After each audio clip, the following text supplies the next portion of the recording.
Broadcasting live from the KSHP studios in the heart of Las Vegas, Nevada. It's time to get on the right side of sports betting.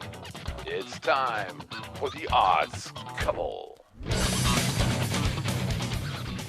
Happy Thursday. Welcome to the Odds Couple. This show is about sports betting. My name is Scott Pritchard, professional sports bettor handicapper, joined as always by Brett Grant. How are you? I'm doing wonderful, Scott. How you doing? I'm doing great. Let's get started with What Say You NBA playoffs.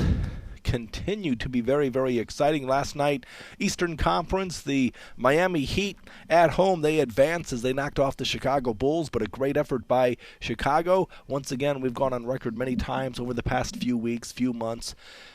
Really hard to fathom that any team is going to beat LeBron James, the Big Three, the Miami Heat, 4 times in a 7-game series. What say you? Well, I agree with you. And the Bulls went in, stole game 1. And you could just see the fatigue and the decimation from the injuries for the Bulls, and the Heat really took advantage in games 2, 3, and 4. And we saw a Warriors effort last night, meeting not the Golden State Warriors, but a gallant effort last night from the Bulls, who had the lead late. Nate Robinson was great, and Carlos Boozer were great. But the Heat just, in the fourth quarter, when the game was on the line, they shut down the Bulls. They got the points. They got the win. They get to rest now. The Bulls stole game 1, then the Miami Heat went on to win 4 consecutive games, but I still love this Bulls team. I like their coach. I like the fact that they bring the energy, the effort, the passion, the drive. The defensive part of the game is always a big part of what the Chicago Bulls do on a game-in, game-out basis. But forget Derrick Rose not being able to play, being out for about a year now. They had a slew of other injuries, but yet they were right there. He's played as many games this year as Michael Jordan did.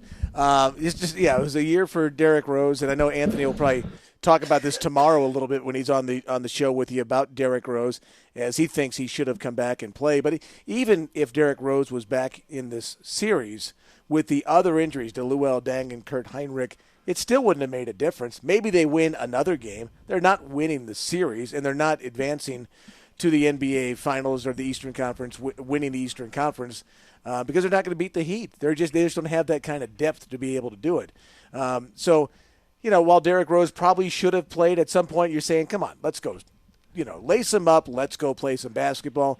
At the same time, I don't think it would have made a difference in the series. Something ridiculous. The Miami Heat, as good as they are something like 45-4 in their last 49 games. I mean, this team won the NBA championship a year ago, and yet they're better than they were a year ago. Well, I think they're deeper, and they've got. I mean, you look at where they're getting their effort.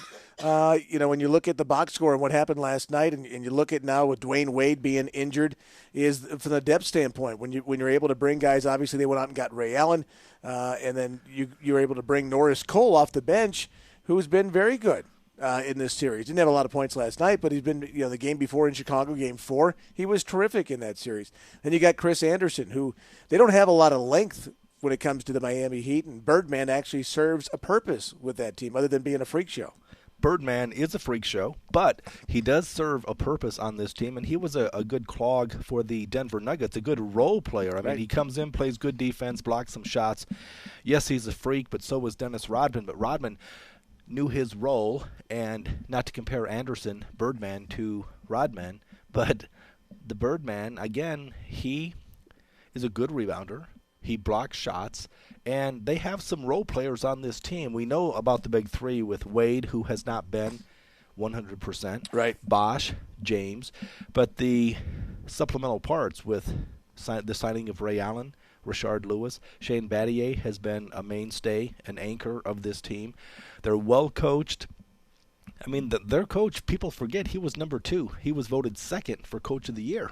Yeah, Eric Spoelstra took a lot of heat at the beginning of last year when because he was a young guy, and how much respect does he get when I've got King LeBron and D Wade and now Chris Bosh, and I think he's earned that respect by the fact that they won a championship, which they hadn't won before. So instantly he'd get that respect. And this year they're actually better than they were a year ago. And the interesting thing is they had guys like James Jones and Joel Anthony, the former Rebel, who didn't play last night, who had been vital parts of their team in the past as well. So when you've got guys now like Anthony, who's a great defensive player, who's not even on the floor, can't get minutes, it tells you how much deeper they are.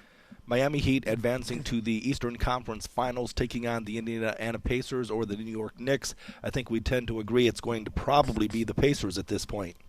Yeah, I think so. Game 5 tonight of that series when it comes to the Knicks and the Pacers. And, like you talked about with the New Jersey Nets earlier, the Knicks are an enigma to me. I mean, they're acting like they're the greatest thing ever. Maybe it's the Carmelo attitude or whatever. And I heard an interview with him, and actually he said all the right things, so I shouldn't give him any grief about it. But the Knicks just seem to have this attitude about them that they've accomplished things. So what that you won the division? You're down 3-1 to Indiana.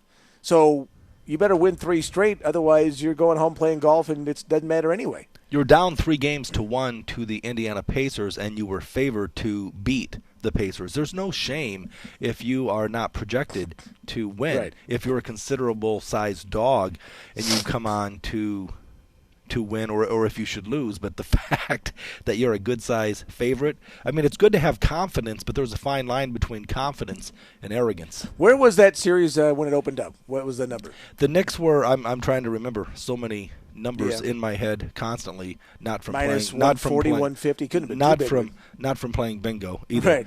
But yeah, I don't High recall. 22. All I know is that I looked at it, didn't see any value today. It's like, wow, why wasn't I on the Pacers plus the juice? But yeah, the Knicks were. I'm sure they were bigger a favorite than that. You think? Absolutely. Well, they're in trouble now. Obviously, they go back home and they'll have to win 3 in a row. But 2 of those could be in Madison Square Garden. But the Pacers won game 1 there. They can win on the road. They're a good team, and the Knicks have been outplayed thoroughly in the previous, in the previous 2 games, I should say, in Indianapolis. So where's the difference tonight? I mean, you looked at the other game last night with the Oklahoma City Thunder and the Grizzlies. Exact same situation. The road team up 3-1, the lower seeded team going into the home barn for Game 5, and the Grizzlies got the job done. What's to say that the Pacers wouldn't do the same thing tonight? Well, here's what you have. The Pacers, the Bulls, the Grizzlies, they're half-court defensive-minded teams. Even the Spurs, I mean, because even though the Spurs have improved tremendously offensively, Popovich says it starts and stops with their defense. But some teams are tailor-made for the playoffs. I mean, the Bulls hung in there with absolutely no depth, 3 to 4 key guys out for a majority part of the series, and yet they were in the series. So I look at the Knicks, and they're kind of like the Denver Nuggets of the Western Conference. They're a very sexy, fun, high-profile team that you enjoy watching.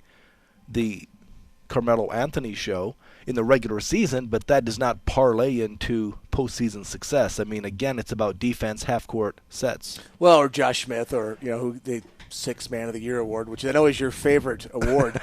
Least in favorite. The NBA. Yeah, it makes him the 150-something best player in the league. Way to go, Josh! Congratulations. Here's the Mediocrity Award. Welcome in. But you've got guys in that particular team, a lot of pressure on Tyson Chandler to do all of the rebounding because the other guys aren't big rebounders, and the Pacers are a bigger, longer team, and they're a better rebounding team. And if you don't shoot particularly well, it doesn't mean the Pacers are going to lose. I thought Tom Thibodeau, the Bulls coach, brought up a great point after they lost Game 4, and they played so horribly. And I remember you had the under in that game, and it went under by 30 points, and the Bulls scored 65. And Thibodeau said, a bad shooting night doesn't mean we have to lose. We can still play defense. We can still make it hard for the other team. We can still rebound. We can still get extra possessions. We can still make things happen with extra effort. And he was more disappointed about that part of the game than the fact that they shot 25%. You're going to have bad shooting nights. The question is, are you willing to get under the boards and fight for rebounds and extra possessions and put back baskets, which are obviously a much higher percentage than a jump shot? He's a great, great coach, and I couldn't agree more with what the Chicago Bulls coach talked about because, again, you're going to be able to shoot, but you're not going to be able to shoot 50, 60% every night unless your name's Steph Curry or Klay Thompson. And even then, we see that it's tough to sustain that night in, night out, especially against a good quality team in a 7-game series. But that's what I like about teams like the Pacers, the Grizzlies, the Bulls, is defense. You can play defense home and away. Right. If you rely strictly on finesse and or outside shooting, hey, man, I mean, it's a lot easier to make a living at home than it is on the road. But even then, it's the best jump shooter on the planet is going to shoot anywhere from 40 to 45%. No, and you're right. And even a great player, unless they're going to the basket to get that higher percentage shot, if you're settling for the 15 to 18 to 20-foot jump shots, your percentage is going to be significantly lower than when you're hitting 5-footers. We talked about this about a week and a half ago. The percentage of baskets from 5 feet and in, the field goal percentage is 65 to 70%, and outside of it, it's between 30 and 40%. Just a monster difference. You're listening to The Odds Couple on KSHP, AM 1400 radio. We're live and worldwide on Vegas Video Network. This is very, very exciting. My name is Scott Pritchard. I'm a professional sports bettor handicapper featured all over my own website, pritchardspicks.com. In addition to that, check me out, vegasinsider.com.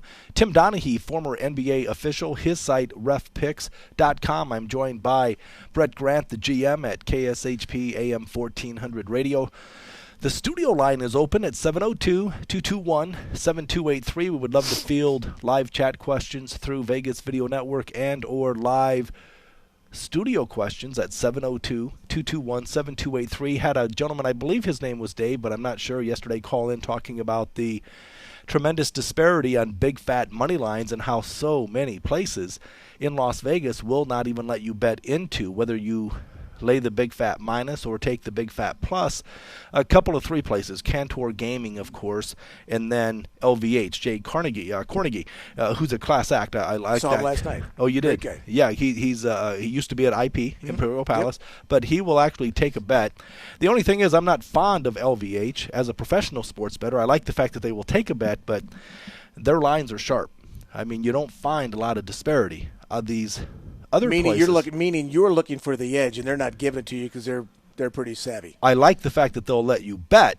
I mean, if you want to bet thousands on a game, great. But I like independent sports books to where they might, well, they do limit me to $500 on total, but at least I'll find a half point and a half, the best of it, which short term may not seem like much, but long term it's very, very significant. Sure. So we're going to keep things moving. Another game last night took place. The Memphis Grizzlies on the road, Oklahoma City Thunder. Now, this series opened Oklahoma City with 4 of the 7 games being at home. They were, as the top seed, they were favored to win, but the money came in on Memphis. So Grizzlies closed a $1.25 to a $1.30 favorite going into game 1. Durant hit a basket to put them up 93-91, 11 seconds to go. But then the Memphis Grizzlies won every single game. And boy, I love, as I've said for months, I've said two things. One, I love their starting 5. I love their coach. But I also have called this team out as a bit of a fraud because they are so thin. They traded away their best player in Rudy Gay, and they traded their bench. They have no bench. But these guys are like machines. They play 40-plus extended minutes a game. Every time I look up, they're starting 5s in the game. Well, Randolph and Gasol both played more than 40 minutes last night. Conley played 39. And a huge second quarter for the Grizzlies really kind of decimated the Thunder. The Thunder made a charge in the third. They got close towards the end. And you thought after Zach Randolph missed those 2 foul shots at the end of the game that Kevin Durant was going to find a way to get this game into overtime. And he got a wide open look. He probably settled for a 15-foot jump shot instead of going to the basket. And he had time, I thought, to drive to the basket, get fouled. We know he's a great foul shooter, or make a layup and maybe get a foul. It didn't happen that way. But I tell you what, Marc Gasol, to me, in watching that game, he only had 10 points. But those were the most crucial 10 points I've ever seen a guy score. Every basket he got was just a dagger of a basket. When Oklahoma City's making a charge back, Gasol throws up a rainbow. I saw Skittles coming down on a couple of those. They were so high up. But they barely touched the net. They were huge, huge shots down the stretch. I know this Memphis Grizzlies team very, very well, and I have to say that, do they not watch any game film? The thing with Gasol is he's like a 9-foot dude, but he is comfortable about 20 feet from the basket, and he has that ugly set shot. It's only ugly until it catches nothing but net. The guy, and then there's a reason why he shoots around 80-85% from the free throw line. He is a finesse player. Right. He's tough defensively, and I've said this before. It's amazing. He was voted Defensive Player of the Year by the media, although according to the players and coaches, he didn't even make the first team. But he is a solid center, but he's not a low post threat. He has the baby hook, but again, offensively, not a factor in the post. But why would you not contest his? How many does he have to make before you say, gosh, maybe I should contest that shot? That's a good point. But he wasn't really hurting the Thunder last night until the very end when it mattered the most. Timing is everything, right? And I give Gasol all the credit in the world. On the other side, I feel bad for Kevin Durant, who obviously had to carry a monster load. He played all 48 minutes last night. He was 5 of 21 from the floor. And ironically, the Thunder were 2-0 before the Russell Westbrook injury. They finished the playoffs 2-6 without him. So obviously a huge difference and a huge loss when you lose your superstar point guard. No doubt about it, although I'm a little bit surprised because, Russell Westbrook is a very good player. The knock on him has been that he shoots too much. But, boy, talk about being the field general of this team, right. Their leader. They fell to 2-6 after being 2-0, and we know what they did. They racked up the most wins in the Western Conference, and that's saying a lot because the West, unlike the East, they're stacked, top-heavy with talent. Their top 7 teams, you have parity there. In the East, you have the Miami Heat and no one else. But Russell Westbrook really, really hurt the Thunder, more specifically Kevin Durant. But I want to talk about Kevin. I'm a big fan. The guy is a pure shooter, automatic free throw shooter. But look at this. Come on, man. You have got to win this game. I give the Grizzlies all the credit in the world, but here's the point. I watched the latter stages of that game last night. Why? There's a huge difference between Kevin Durant and Michael Jordan. Michael Jordan would constantly force himself to go to the basket. Right. You're going to get the home court call. Instead, even Durant had some open looks. I get that, but they were hurried. They were rushed. Tony Allen is a defensive stud horse. I love this guy. First team all defense. He is the man. He was the man in Boston. He was the man at Oklahoma State. He's the man now for the Memphis Grizzlies. But Durant, he has to man up. Yeah, I get it. 48 minutes. That's asking a lot. But the game, the franchise is riding on your shoulders, and you're settling for 15, 20-foot jumpers, hurried and rushed. Go to the basket. Well, okay, I understand what you're saying, but when you lose your other guy, if you're, Butch Cassidy and the Sundance Kid's not around anymore, now you got your role, plus you're taking on a lot of his role. Durant was bringing the ball up a lot. He was now the court general, so to speak. He was the guy getting them into their offense. Nobody else really stepped up and helped. Even whether it's I thought Reggie Jackson played pretty well, but guys like Serge Ibaka and Cephalosha, they didn't do anything to elevate their games up, and now it all fell onto the back of Kevin Durant, and I just think he got tired. Even Jordan, as great as he was, Steve Kerr and John Paxton, those guys. Bobby Hansen, the first year those guys made shots. They came out of nowhere. Craig Hodges, B.J. Armstrong. Rodman got rebounds and kicked him back out. He got other guys elevating their games. And when Jordan couldn't get to the basket and had to kick to somebody, Steve Kerr, boom, they made those shots. Armstrong, yes, for 3. They'd make those shots. And that didn't happen. Ibaka and Cephalosha those guys needed to get into the 20s each and every night, and they didn't do it. And it came to Durant. Yeah, he was 5 of 21 last night, but somebody else has to really elevate their game when you lose somebody like that. He's already the superstar. I would agree with that. that. Pressure on himself. The only thing, and the role players did not step up. My least favorite player in the league, Derek Fisher, was horrendous last 3 night. 3 of 11 last night. Right, and 3 of 11 from the 3-point line. Yeah. And Durant was unselfish. He, at least Fisher, most of the time was having open looks. Durant always under duress. The only and I know you're not making excuses for Kevin Durant because he's a marquee player, but inside of the last 5 minutes of a game, man, you're at home. You have to win. You have to go to the basket. I agree with that strategy. I understand he's a little bit fatigued and this and that, and you want to get other players involved, but the last 5 minutes of the game, man, it's go time, and you had a shot. Well, the other thing is you look at Scott Brooks, you're saying, look, do I want him to have 48 minutes on the floor? Let's take off a minute at the end of the first quarter and a minute at the beginning of the second quarter and then get him back in the game. He probably gets a 5, 6, 7-minute break. Same thing going into halftime or in between the third and the fourth quarter. So he can get a couple of minutes to get a blow, get a drink, get re-energized. I agree with you at the end, especially the last shot in a 2-point game. He settled for a 15-foot jump shot. Yes, he was open, but he could have gone right down the lane, challenged Gasol, dunked it over him, might have gotten a foul if he didn't make the basket, might have made the basket and gotten the foul a chance to win. I definitely agree there. He's got to go to the basket. You're bailing out the defense if you settle for the jumper. And, again, he's a dead-eye shot, but still fatigue, 48 minutes, bound to have an adverse effect, and we saw it last night.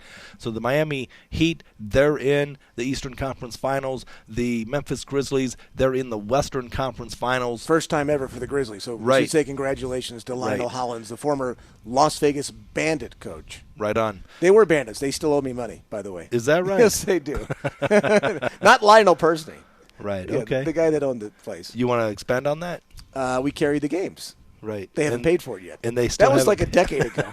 Let's put it that way. I wrote that up as a bad debt a long time ago. Yeah? Okay. Yeah. I've got a few of those bad debts. Yeah, exactly. 2 ex-wives that I've I don't think they're listening. No. Do ladies listen to this show? I think they do. Sure. Some ladies I think do. Jessica's listening. A select few ladies, I think, listen to this show. I mean, my audience is sports bettors, and I know from going to the sports books, I don't see many ladies smoking cigars. I think Amanda would probably smoke some cigars. I think she has smoked a few cigars. Amanda Blow. Yeah. Is that who you're talking about? Or Monica Lewinsky. I'm not sure. Either way. who she was. Exactly. You're listening to The Odds Couple on KSHP AM 1400 Radio. Scott Pritchard alongside Brett Grant. Great to have you with us.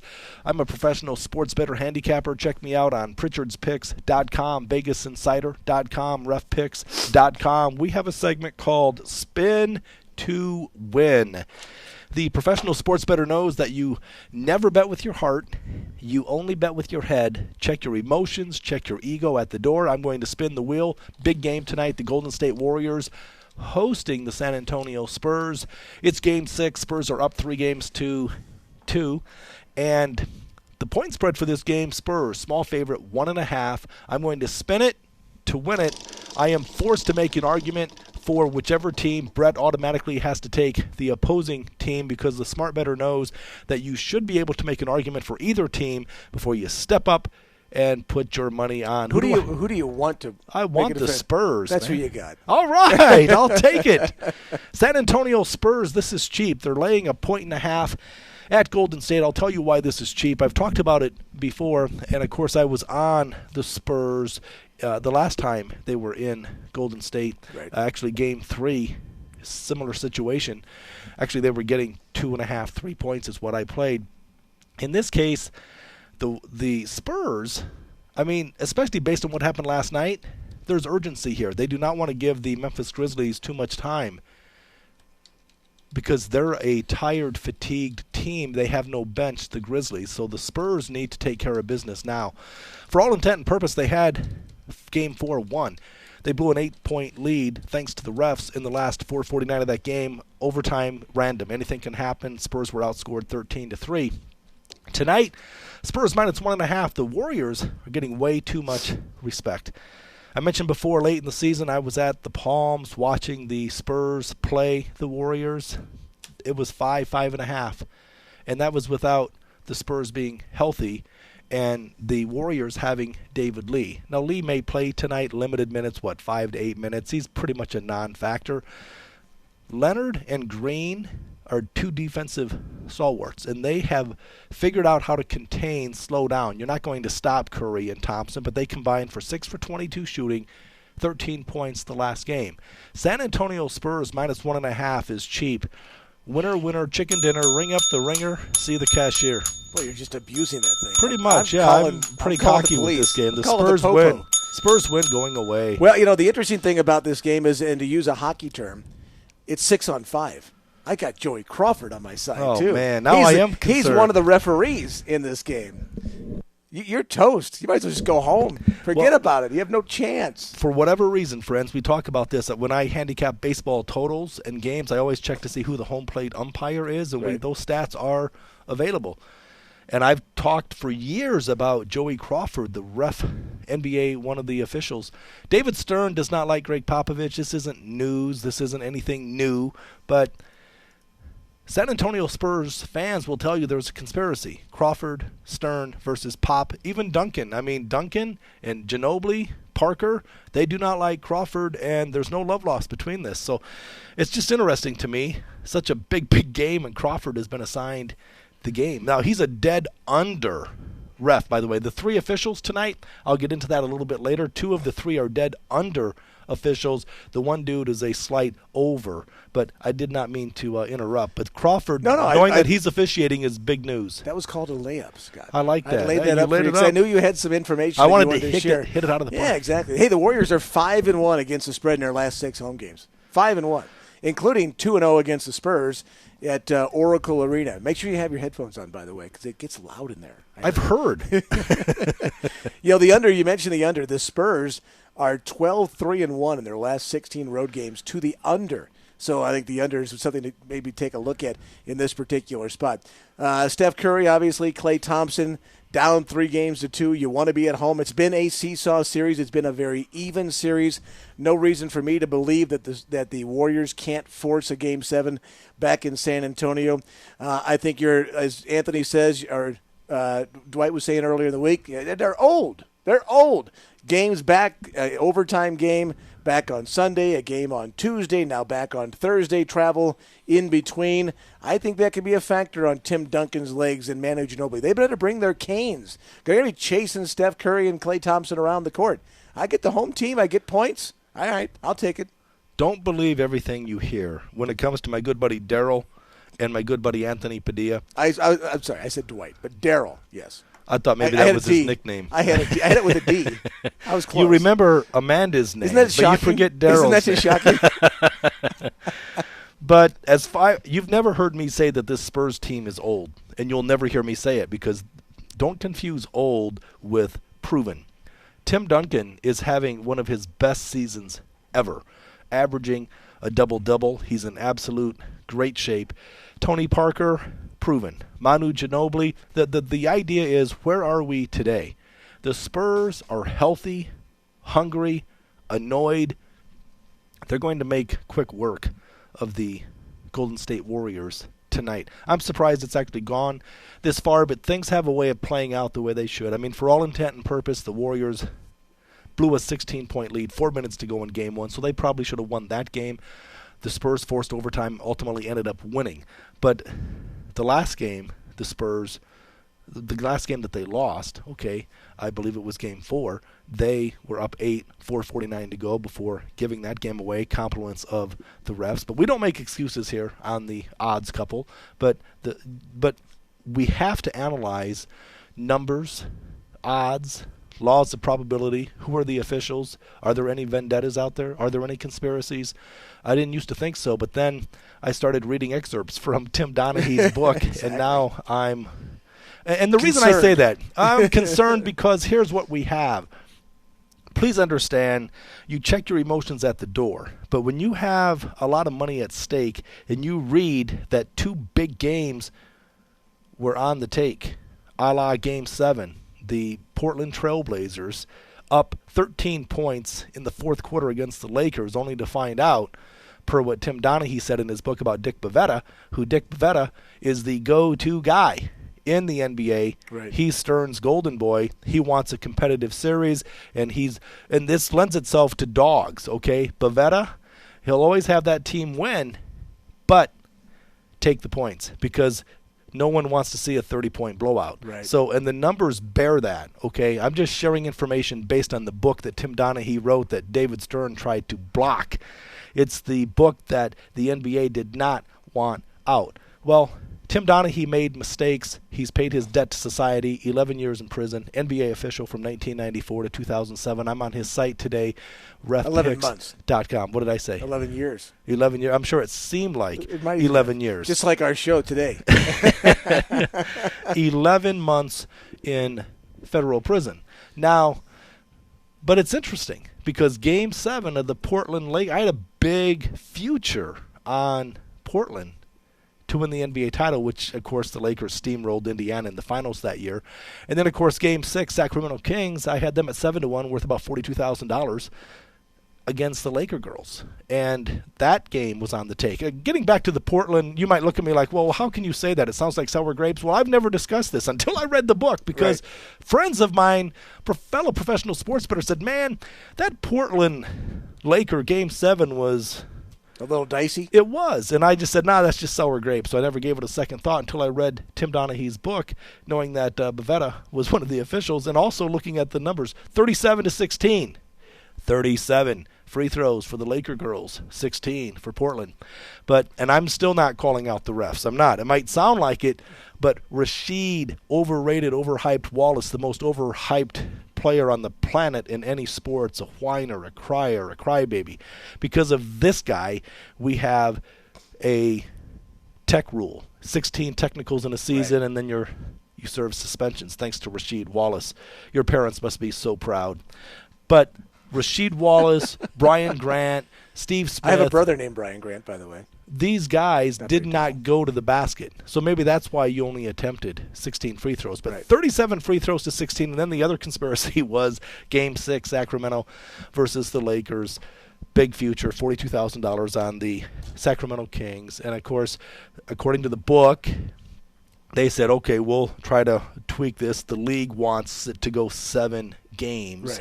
And then the best team will win Game 7. Well, guess what?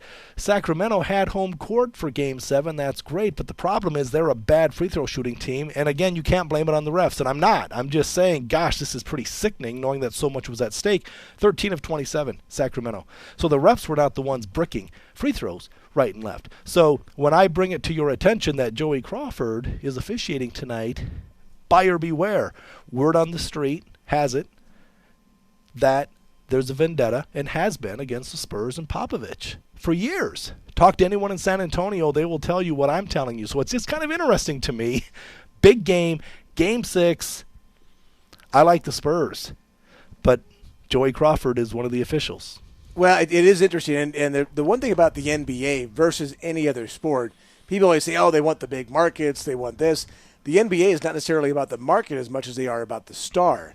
And I'm sure they hated to see Kevin Durant go by the wayside in their game last night. I'm sure they would love to have the Knicks advance as far as possible, but they'd probably rather make sure LeBron's over here, and if they can get a superstar from the West, they know they're going to have a good series going in. But it is interesting to see how these games kind of shake out. But Portland's won championships.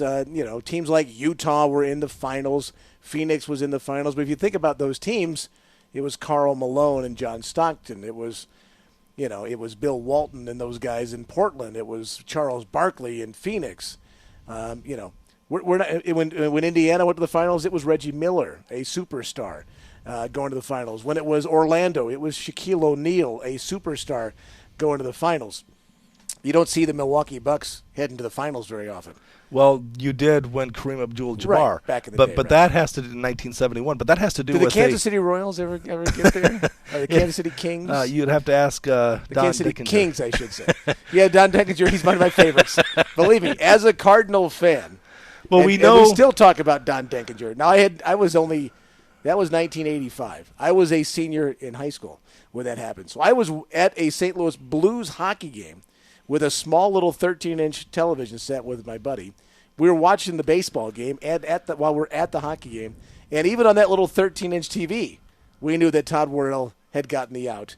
And Denkinger, of course, the Cardinals, that was only Game 6. They went on to lose Game 6 and then got hammered in Game 7. But Don Denkinger's name is basically Satan to Cardinal fans.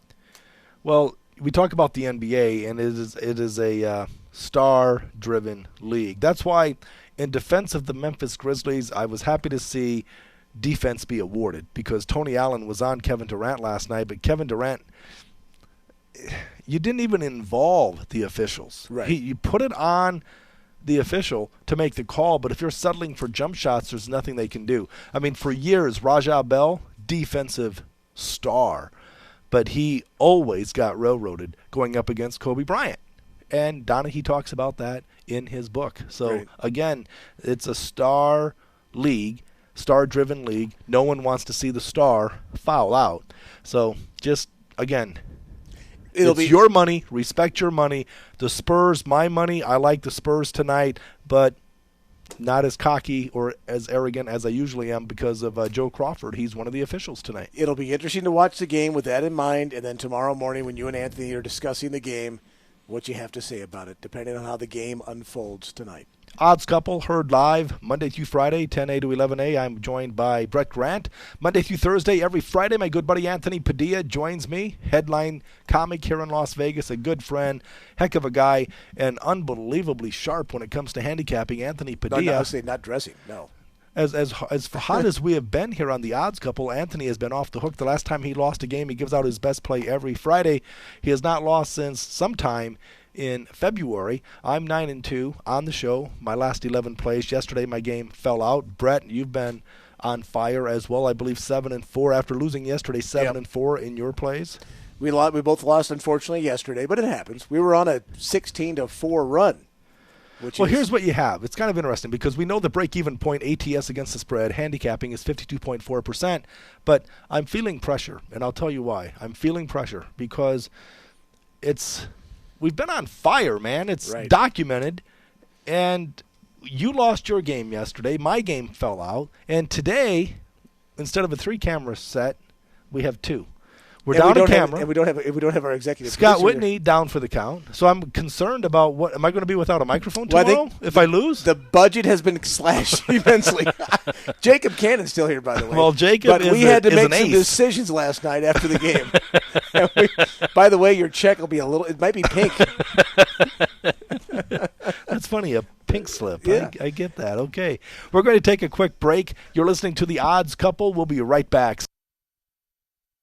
Have you ever thought you should be on the radio? Or have you considered doing an online video show or podcast? If so, now is your only chance to do both at the same time. KSHP and the Vegas Video Network have teamed up to provide the only multi-camera broadcast quality video and live radio simulcast in Las Vegas. And instead of having your show played at some ungodly hour, the KSHP Vegas Video Network partnership is producing shows that play from 10 a.m. to 3 p.m. Monday through Friday. Imagine having your own radio show broadcasting to the entire Las Vegas Valley, and combine that with an online presence that is viewed in all 50 states and 150 countries, both live and on demand. This is a first and an outstanding opportunity to give voice to your business, your ideas, and your talent. If you'd like your own show on KSHP and the Vegas Video Network, contact us today at 221-1200. That's 221-1200.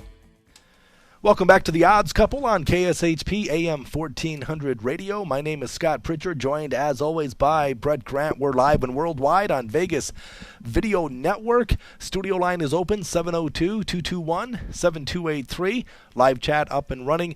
We would love for you to reach out to us on The Odds Couple. Go to our site, Vegas Video Network. Email us at oddscouple@vegasvideonetwork.com. That's oddscouple@vegasvideonetwork.com. Also, we would love to hear your voice on our show. Go to our site, Vegas Video Network, right-hand side, red bar. Click there, middle of the page, green bar, hit start recording.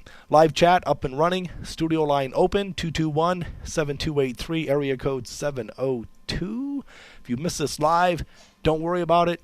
Check us out, Vegas Video Network, YouTube, iTunes, Roku. Frustration. That's what I'm here to talk about with my good buddy Brett Grant, because you don't have to look far to find frustration in sports, namely sports betting. Are you kidding me? Well, are you kidding me? Today I'm going to go to a baseball game that was played last night at Yankee Stadium. Phil Hughes on the mound for the New York Yankees, facing former Yankee Raul is cool Ibanez. Now, you're not supposed to bite the hand that once fed you, right? Ibanez is 40 years old, Scott. 40. So he's just a little younger than we are. 2 home runs last night, 6 RBIs. John Sterling, the great announcer for the Yankees, used to say whenever Raul hit a home run with the Yankees that, "It's Raul. He is cool." And he got to do it twice last night. And one time he said that Raul is cool. And the other time is, how cool is Raul? As Ibanez helped the Mariners absolutely destroy the Yankees last night, 12-2. Ibanez now has, I want to say, 6 home runs, I think, on the season. We had 2 of them last night, and I just thought, are you kidding me? At 40 years old, he is the oldest player ever to hit a grand slam at Yankee Stadium. So, our Raul Ibanez, that's pretty cool. Are you kidding me? Raul is cool. I have to say, my friend, last October postseason, Yankees against the O's, he single-handedly, with his hitting, beat the O's. Right. Returned the favor last night. And they didn't re-sign him. So I'm wondering, are the Yankees uncool for letting Raul go? No, they're very uncool right. for letting Raul go, because how do you let him walk, but you sign Vernon Wells from the Angels? Vernon's actually had a pretty decent year. That's the surprising part. He hit a home run yesterday. He's got 10 now. Unbelievable. Maybe he just wasn't getting the time. But, man, anytime he would play for the Angels, he was a complete bust. They had that big, fat contract with him. They finally let him go. But, like you say, 10 dingers already. And he's batting .301 for the season. Unbelievable. He'll probably be – now, Curtis Granderson is back. Came back, I think his second game was yesterday, so he'll probably be DHing more. Will Vernon Wells, we'll see how that holds up. Or he actually played a little – here's the interesting thing. The Yankees got to be so bad last night. The final out of the game was Gonzalez, their shortstop, who pitched the final out. And guess who their second baseman was? Vernon Wells. Finished the game off playing second base. It got to be one of those kind of fun days. Are you kidding me? I'm looking at football. The Green Bay Packers, storied franchise. Brett Favre. No love lost between the organization and their marquee quarterback, Hall of Fame quarterback, and Brett Favre. As good as Brett Favre was, he's won one more Super Bowl than Brett and me. Brett Favre left on bad terms. Why? Because he's the Derek Fisher of the NBA. Brett Favre was, always will be an attention whore. My least favorite football player on the planet. Well, let's see. Basketball, it would have to be Rasheed Wallace, Derek Fisher. NFL, probably Ray Lewis, my least favorite player, along with Brett Favre. Brett Favre, if you care to rejoin me down this stroll down memory lane, this guy, lazy, never wanted to work out during the offseason. He would keep the Packers guessing. Are you going to play? Are you going to retire? Are you going to sign? And he would never, ever say. Well, they picked up this star player from Cal, Aaron Rodgers. Rodgers would do everything right, had a ton of potential, and they decided Favre gave them no chance. He really pushed the envelope to the very last minute, and then he finally said, okay, I want to play. They said, listen, we've already moved on without you. So they traded him to the Jets and then to the Vikings, and a ton of drama. The Packers went on, and there were hard feelings between the Packers and Brett Favre, and who could blame them? Brett Favre went on to play for the Jets, complete bust, went on to play for the Vikings, who were stacked. They were locked and loaded, and he himself cost them the NFC Championship game against the Saints. Why? Because Brett does what Brett always does in a big game. He tries to do too much and throws INTs, which he did in that game. Yeah. A big one. And meanwhile, the Packers with Aaron Rodgers went on to win a Super Bowl, and Aaron Rodgers might be the best quarterback in all of football. So now the Packers are being held to a higher standard. I give them credit, although it's not my style. No one's ever accused me of being held to a higher standard. I look at the Packers, and they're welcoming Brett Favre back into the Packer family. I think it started with Aaron Rodgers being a class act back in February, being seen with Brett Favre and saying, hey, let bygones be bygones. The Packers would like to see Brett Favre back in Green Bay on good terms, not as a player, but just, again, a warm, fuzzy feeling. I'm not buying it. Brett Favre, again, this guy, I don't like the guy. This is the guy who made a mockery of the NFL. Remember for the all-time, was it Michael Strahan for the all-time sack leader? He was on the hook. He was tied. So Brett Favre, let's make it about me. I'm Brett Favre, everybody. He took the snap and fell down right in front of Michael Strahan, so Strahan would have. I believe it was Gastineau was the guy that, I'm going from memory. Probably. So how disrespectful is that to the league?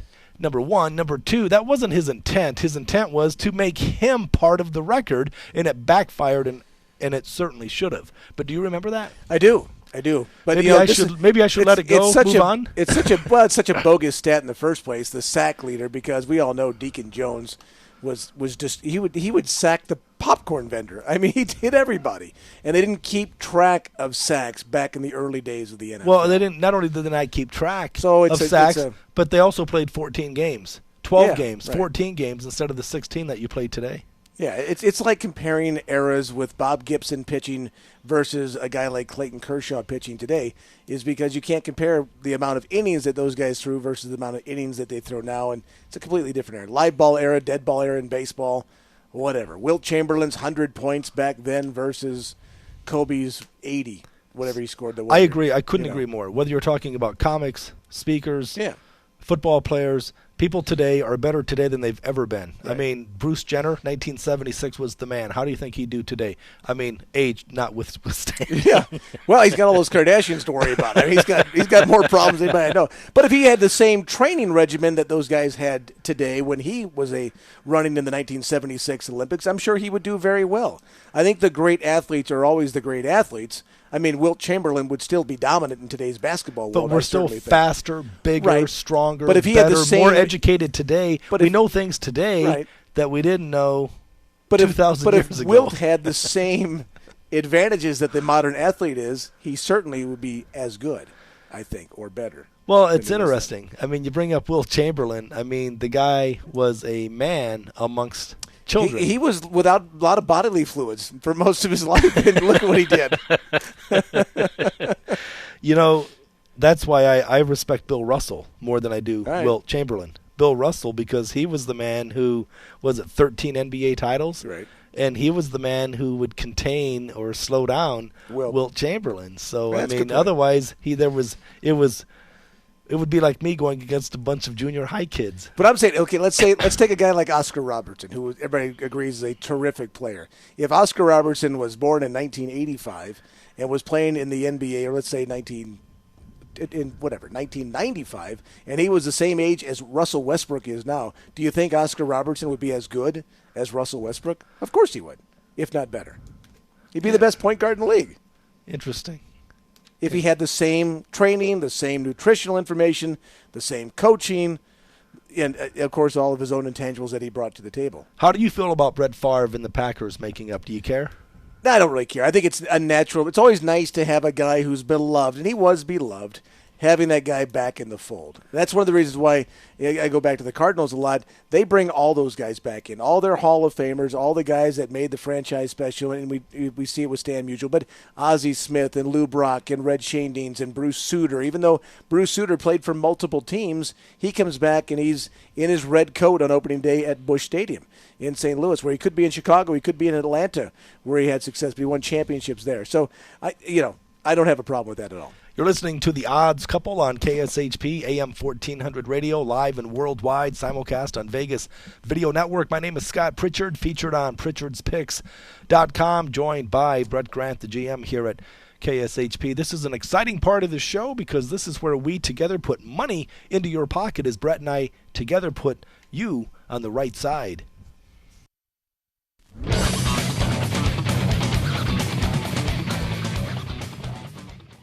Today's right side for me, but in a moment, I'll do it in a moment. Yesterday, I was on the wrong side of a game. Yesterday, I gave you the over-under in the Cardinals and Mets game, kind of going against Shelby Miller after his one-hitter, thinking he would give up some runs. He did. He gave up actually only pitched 5 innings yesterday. He left with giving up no runs in the game, ironically. Didn't throw a lot last night. I think that pitch count, the Cardinal pitchers have had a lot of pitches. But today I'm going to go to another baseball game. I'm looking at another total.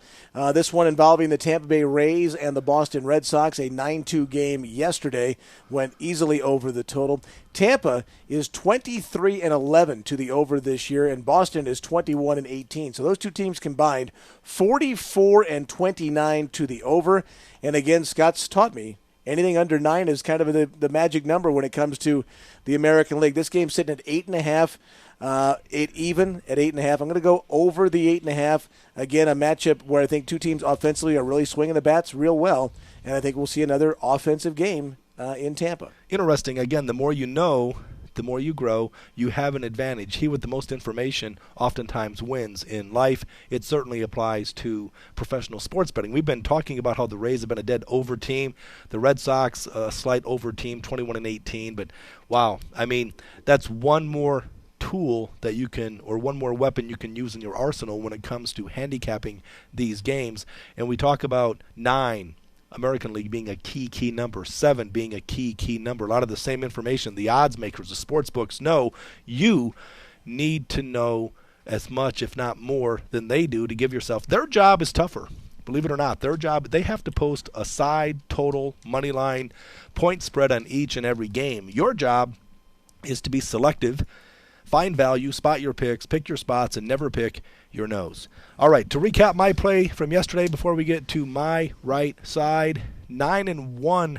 I had won 9 of my last 10 games on this show. Yesterday, I liked Price at home. He took himself out, tightness, and here's the thing. And I want to talk to you about this, Brett, because we were talking before the show about how he's primarily a fastball pitcher. Well, a couple of years ago, he threw about 75% of his pitches were fastballs. This year, and I don't know if you will get into the sabermetrics of baseball, I'm starting to, he's throwing only about 54% of his pitches for fastballs. So that tells you that his fastball is not as lively as it once used to be. So that's maybe an indication that he's not fit. And you saw that last night where he left the game early. If you're a one and done, if all you have is a fastball, now again, he's a very good pitcher, David Price. I've made a lot of money with this guy, and I'm giving it back this year. Right. I like David Price, but here's the problem. There's a difference between a pitcher and, say, a thrower. I think of Floyd Yeomans, who used to throw 98, 99 miles an hour for the Montreal Expos, but he basically had 1-2 good years, and then he's out, because no matter how good of a fastball that you have, if major league players are sitting on that fastball, they will eventually jack it out of the park. So you need to change it up with a slider, a split-fingered fastball, or knuckleball, whatever, or a screwball, whatever. You have to be able to change it up. That's what I loved about Greg Maddux, was he was not right. Even that's the word I was looking for. But you look at Greg Maddux, for instance. That guy, longevity wise, was second to none. He was not a thrower. He was a pitcher. Well, the thing about Greg Maddux was, and as he got older, obviously your velocity drops. He was a great pitcher from the standpoint of location. You see it, it's important in business. It's certainly important to be a pitcher. He could put the ball wherever he needed to put the ball, and he got some calls off the plate, but he knew how to pitch guys. He knew where he needed to pitch guys, and he was successful because he understood that. Looking at a baseball game today, the Cincinnati Reds are on the road taking on the Miami Marlins.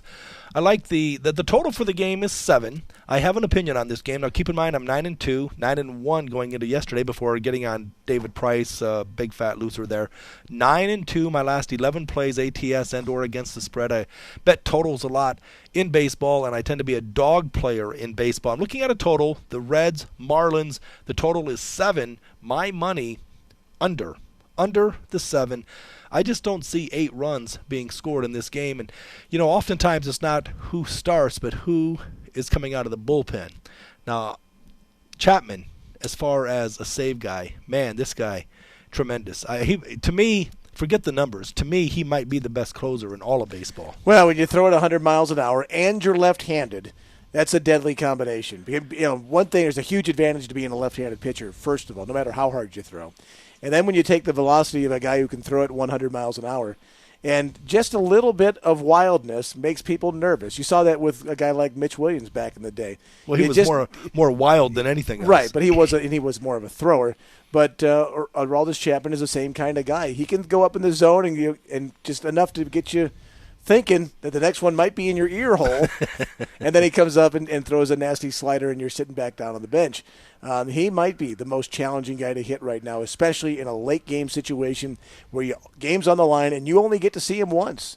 You don't get to make adjustments like you do against a starting pitcher. Well, I'm a big Chapman fan for the Reds, but also the numbers show that Rivera for the Yankees is on fire early. And, of course, the Cardinals bullpen closer is outstanding as well. You're listening to The Odds Couple on KSHP, AM 1400 Radio. My name is Scott Pritchard. Check me out at pritchardspicks.com, vegasinsider.com, Tim Donaghy's site, refpicks.com. We're here Monday through Friday. Brett Grant is with me through Thursdays. Tomorrow I'll be joined by my good buddy Anthony Padilla. For Brett Grant, I'm Scott Pritchard. Good luck and goodbye.